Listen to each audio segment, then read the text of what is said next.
Hey everyone संध्या बेले टिके snacks नहेले भल लगे ना। तो से आज भाविली जाऊँगी कटलेट बनैबी ब्रेड कटलेट। तो एथिपाई आमे नवा ब्रेड आ किछि बॉइल्ड पोटैटो। आज मु बहुत सिंपल वे रे आ झटपट वाला कटलेट बनैछि जोटा कि मु आलू को फ्राए करिकी किंबा कोनोसी मसला ऐड करी सेतरे ताकू फ्राए करिकी मु सेमती किछि भी करनी। आज पूरा सिंपल वे रे बढ़िया माने चटापट हैला भली रेसिपी आपण मान सहित सेयार करी जोटा कि आम शीघ्र कर। तो प्रथम आम कौन करना ब्रेड को 4-5 खंड छोट छोट पीस काटिदेबा तापर से बॉइल्ड आलू को मैश करदे। ब्रेड आलू को आप चाहिए ब्रेड को ग्राइंड करके आलू को चकटिकी तादेह आड करेंगे। तापर से दबा कि मसला लाइक पियाज किछि ग्रीन चिली बा कंचा लंका तापर आम दबा से जीरा पाउडर करी पाउडर गरम मसला चाट मसला माने टिके चटपटा फ्लेवर मुझे कलर काश्मीर लाल मिर्च पाउडर किछि हल्दी पाउडर आउ टेस्ट अनुसार स्वाद अनुसार लुण। तो आपको सबको आम से ब्रेड आमर पटा माने आलू सीझा आलू आउ मसला को सब भल भाव में चकटी दबा जमती गोटे डो परी हो।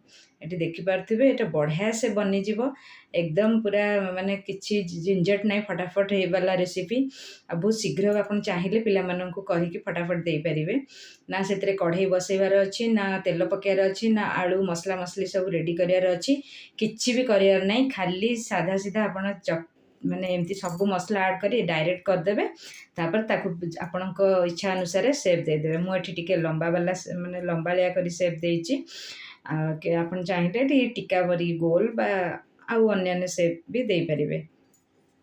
तो देखो मोर सब जाक मुझे बनई देछि केतरे मोर कटलेट सेप कर लंबा करके सेप देछि किछि बनई देछि। तापर मु नेछि एठी कॉर्न चिप्स पाउडर करके आप चाहिए ब्रेड क्रम्स नहीं पारे। मुझे मो पाखे जेहेतु थिला कॉर्न चिप्स तेणु ताकू मु ग्राइंड करके पाउडर करी नहीं। कॉर्न चिप्स देले भी बहुत ही कुरकुरा और बहुत ही बढ़िया टेस्टी आसता है आउ एकदम क्रंची लगी थाए।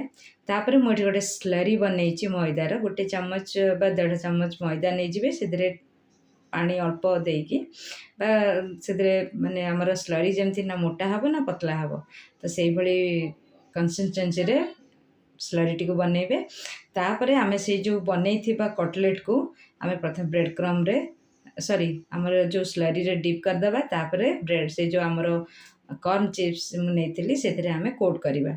तो आप चाहिए आपन जदि ब्रेड क्रम नहीं से कोट करदे भल भाव में।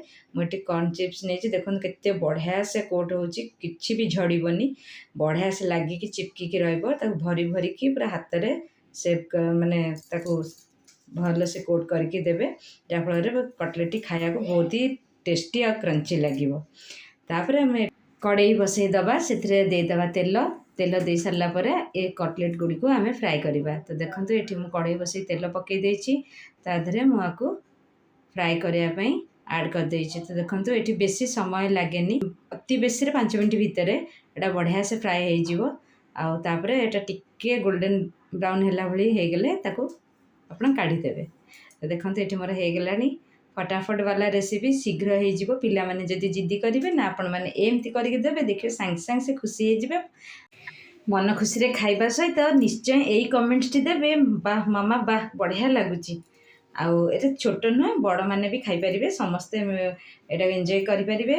तेणु आपण मानक मोर वीडियो केमती लगला मत निश्चय कमेंट्स जनइबे। मो चैनल को गोटे लाइक करेंगे शेयर करेंगे और सब्सक्राइब करदे प्लीज। देखो केते बढ़िया है भितरटा रही बाय।